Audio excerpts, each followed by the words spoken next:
Welcome friends, study at the rate Uttarakhand के online platform में आपका स्वागत है। भारतीय राज्य व्यवस्था एवं संविधान के जो हमारा एमसीक्यू लेक्चर चल रहा था, उसमें ये लेक्चर नंबर 8, जिसमें इस लेक्चर में हम लोग संसदीय समितियों, ठीक है, और भारत के कुछ मीडिया प्रबंधन तथा प्रशासनिक व्यवस्था से संबंधित कुछ प्रश्नों को एमसीक्यू के माध्यम से देखेंगे, जो आपके आगामी एग्जाम में एक बहुत ही महत्वपूर्ण भूमिका निभा सकते हैं। तो ठीक है, पहले वित्तीय नियंत्रण एवं संसदीय समिति से संबंधित कुछ प्रश्नों को हम सॉल्व करने का प्रयास करते हैं, जो एक बहुत इंपॉर्टेंट टॉपिक बन जाता है। ठीक है, तो ये पहला क्वेश्चन है, निम्नलिखित में कौन सी संसदीय समिति भारत में नियंत्रक एवं महालेखा परीक्षक के रिपोर्ट की जांच करती है? तो ये जो लोक लेखा समिति होती है, लोक लेखा समिति, ठीक है, ये आपके इसमें जो कैग की रिपोर्ट की जांच करती है। ठीक है, जो कैग जो होता है वो अपनी रिपोर्ट सीधा सबमिट करते हैं राष्ट्रपति को। ठीक है, और लोक लेखा समिति में मेंबर होते हैं टोटल 22। ठीक है, 22 होते हैं। इसका अध्यक्ष जो होता है वो विपक्ष का नेता होता है, कोई भी मंत्री इसका सदस्य नहीं होता। इन 22 में जो होते हैं आपके 15 लोकसभा से तथा 7 राज्यसभा से सदस्य होते हैं। ठीक है, अगले क्वेश्चन तरफ बढ़ते हैं। भारत के सीएजी नियंत्रण एवं महालेखा परीक्षक का कार्य करते हैं। ठीक है, किस रूप में कार्य करते हैं?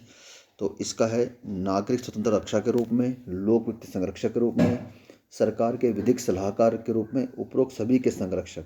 तो इसका होता है सिर्फ आंसर लोक वित्त के संरक्षक के रूप में। ठीक है, और कोई और कार्य नहीं होता।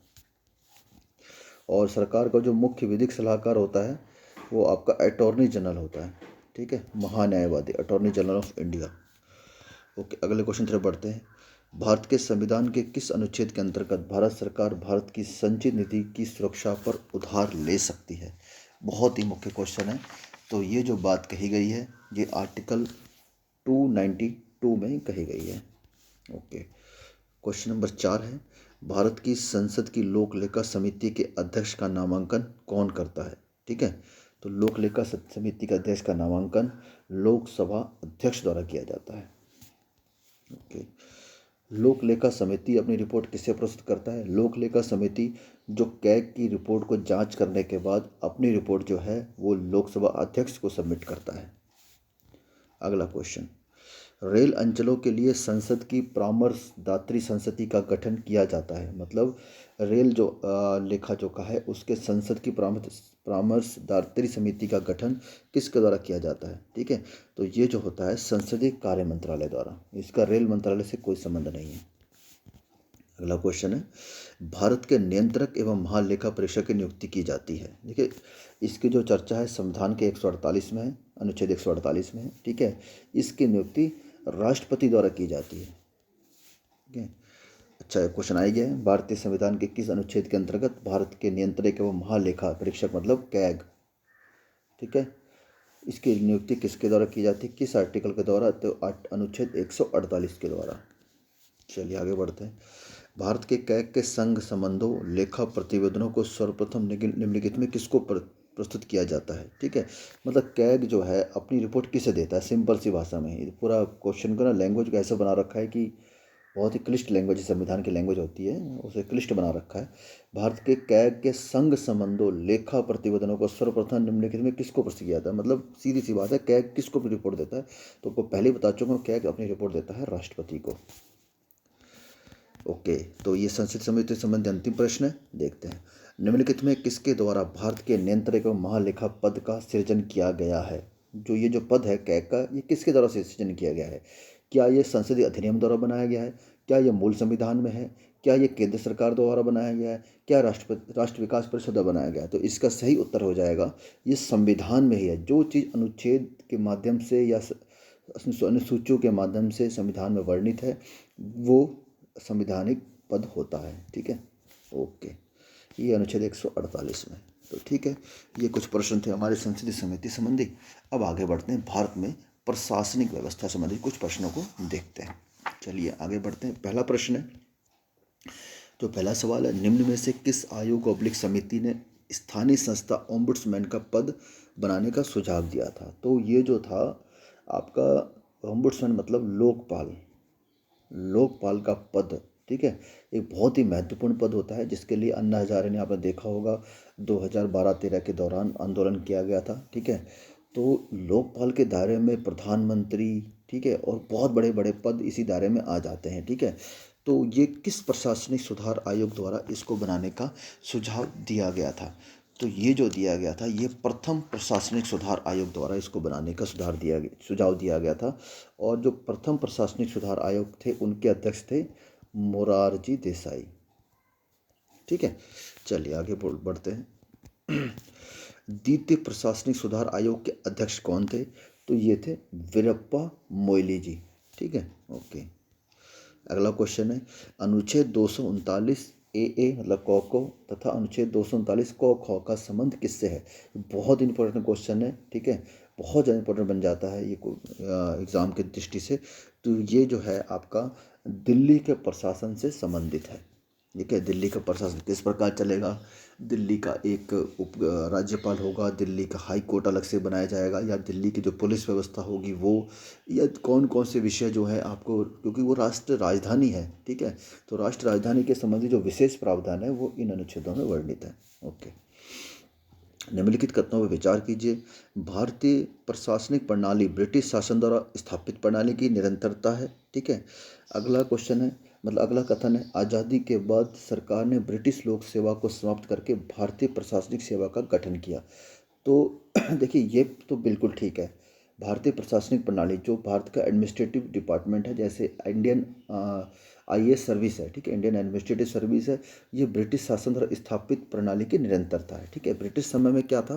ब्रिटिश समय में ब्रिटिश लोक सेवा आयोग नहीं था, ठीक है, इंडियन सिविल सर्विसेज था, ठीक है। तो ये जो था इसके ये था, तो ये क्वेश्चन इसका गलत हो जाएगा। ओके, पब्लिक सर्विस कमीशन नहीं था, सिविल सर्विसेज कहा जाता था। तो इसमें से जो सही हो जाएगा केवल एक सही हो जाएगा।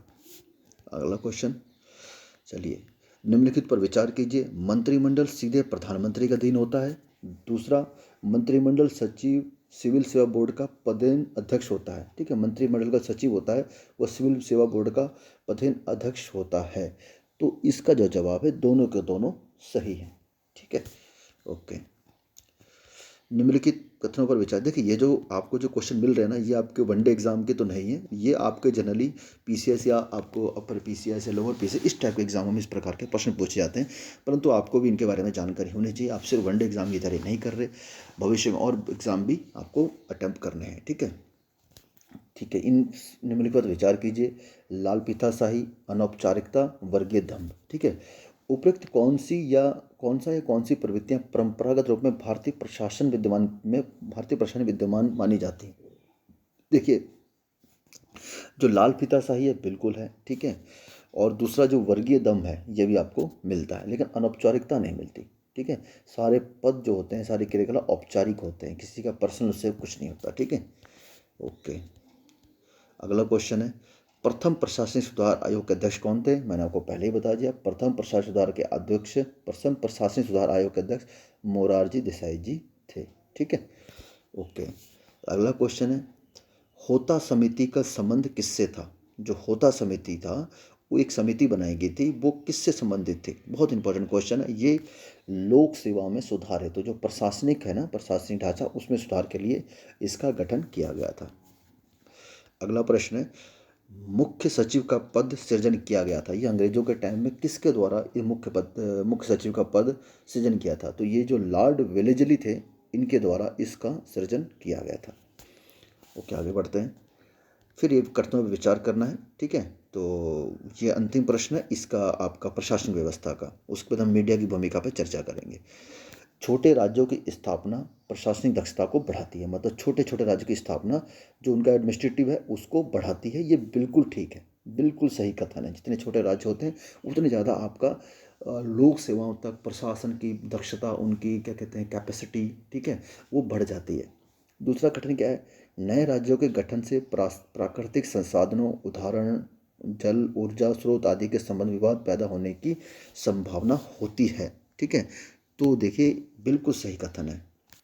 हर राज्य अपने आप को प्राकृतिक संसाधन भरपूर मानना चाहता है, जो जल ऊर्जा आदि पर अपना आधिपत्य जमाकर अधिक से अधिक विकास कार्य करना चाहता है। तो ये जो चीज़ें हैं दोनों आपस में पूरक हैं, ठीक है। इन पे प्रशासनिक संसाधन होंगे, जल स्रोत ऊर्जा होंगे, तभी तो प्रशासनिक दक्षता बढ़ेगी। तो ये एक दूसरे पूरक है। तो ये कॉन्सेप्चुअल बेस्ड क्वेश्चन है, इनको भी आपको जानकारी होनी चाहिए, ठीक है। अब जो है अगला हम बढ़ते हैं, मीडिया की भूमिका, इलेक्ट्रॉनिक, प्रिंट एवं सोशल मीडिया। आजकल सोशल मीडिया, प्रिंट, ये सब काफ़ी आजकल मीडिया का बहुत बड़ा रोल है। जैसे जैसे जिस प्रकार आपको पता है कम्युनिकेशन चैनल का विकास हुआ है, ठीक है, और धीरे धीरे सोशल मीडिया का बढ़ोतरी हुई है, तो हर चीज़ें सुलभ तरीके से लोगों तक पहुंच जाती है। तो अब देखते हैं क्वेश्चन, पहला क्वेश्चन क्या कहता है। ये उत्तराखंड से संबंधित प्रश्न है। उत्तराखंड में सर्वप्रथम कौन सा समाचार पत्र प्रकाशित हुआ था, ठीक है। तो आप सभी जानते हैं ये अल्मोड़ा अखबार प्रकाशित हुआ था 1871 में, ठीक है। पूरे उत्तराखंड की बात कर रहा, ना तो गढ़वाल की बात कर रहा है, ना स्पेशली कुमाऊं की बात कर रहा है, पूरे उत्तराखंड की बात कर रहा है। तो 1870 में क्या था, डिबेटिंग क्लब की स्थापना की गई थी बुद्धि बल्लभ पंत द्वारा। उसके बाद 1871 में ये अल्मोड़ा अखबार की स्थापना हुई थी। चलिए आगे बढ़ते हैं। फेसबुक के संस्थापक कौन है, ये सिंपल क्वेश्चन हो जाएगा, मार्क जुकरबर्ग, ठीक है। जो आपका उत्तराखंड लोअर पीछे 2021 एग्ज़ाम हुआ था, उसमें कई सारे संस्थापक दे दिए गए थे, जैसे माइक्रोसॉफ्ट हो गया, गूगल हो गया, ठीक है, ट्विटर हो गया, और आई थिंक जहाँ फेसबुक भी था। तो इनके संस्थापकों के नाम थे, उनको आपको मैच करना था। तो बड़ा अच्छा क्वेश्चन था, तो आप इन पर भी थोड़ा सा ध्यान रखिएगा एग्जाम से पहले। नवीनतम प्रदर्शित फिल्म एयरलिफ्ट किसके कार्य पर आधारित है। नवीनतम नहीं, अब तो ये तो पुरानी हो गई, ठीक है। 2016, 15 या 16 में फिल्म आई थी एयरलिफ्ट, अक्षय कुमार जी की ये मूवी थी, ठीक है।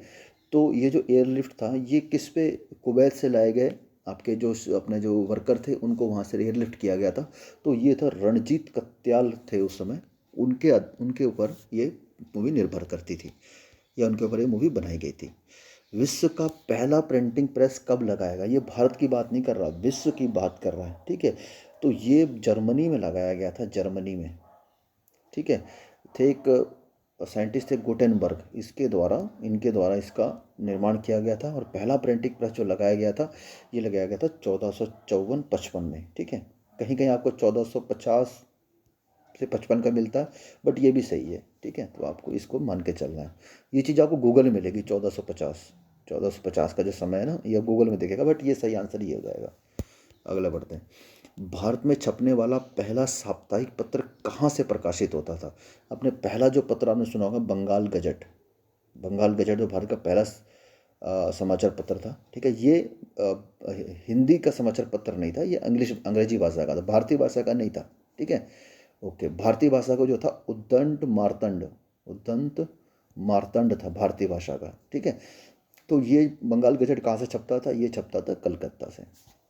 देखिए बड़ा प्यारा क्वेश्चन है, इतना फैक्चुअल क्वेश्चन जो हमने कई बार हमारे आंखों के सामने से निकला होगा, लेकिन कहीं ना कहीं फिर भी हम लोग इस पे आके कंफ्यूज हो ही जाते हैं, ठीक है। तो इसमें क्या है, बोला भारत में रंगीन टीवी का प्रारंभ किस वर्ष हुआ था, ठीक है। ओके, तो वो जो भारत में रंगीन टीवी का प्रारंभ हुआ था वो हुआ था आपका 1982 में, ठीक है। चलिए ओके, मात्र 2 क्वेश्चन बचे हैं आज के सेशन के। निम्नलिखित में कौन सी भारत की समाचार एजेंसी नहीं है। देखिए पीटीआई जो है ये भी भारत की समाचार एजेंसी है, समाचार भारती ये भी भारत की एजेंसी है, यूएनआई ये भी है, ये नहीं है राइटर, ठीक है। जो राइटर है ना, इसकी जो स्पेलिंग है राइटर, वो राइटर नहीं, WRIT वाली नहीं है, इसकी जो स्पेलिंग है ये है REYTER, ठीक है। तो ये जो है ये आपकी लंदन या ब्रिटेन की एक समाचार एजेंसी है, ठीक है। तो इसका जो सही उत्तर हो जाएगा, इसका सही उत्तर हो जाएगा राइटर। ओके, विश्व की सर्वाधिक लोकप्रिय साइट कौन सी। अब आप ही समझ लीजिए जो आपको सबसे अच्छी लगती है वो ये भी फिलहाल के टाइम में लोकप्रिय साइट है। ये पुराना क्वेश्चन था, ठीक है।